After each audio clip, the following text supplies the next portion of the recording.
以前看《武林外传》的时候，最喜欢的就是同福客栈的屋顶。每个人难过惆怅的时候，都可以坐在上面，喝壶小酒，发发呆，然后每次都会有人过来陪着。屋檐下面是江湖，屋檐上只有柔软人心。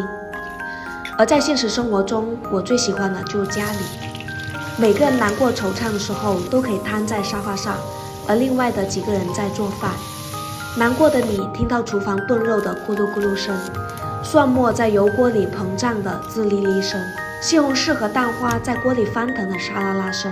这些声音听久了，人会忍不住一咕噜从沙发上翻坐起来，和几条人一起干饭。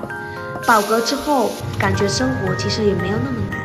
家门的外面是江湖，回到家也只有柔软人心。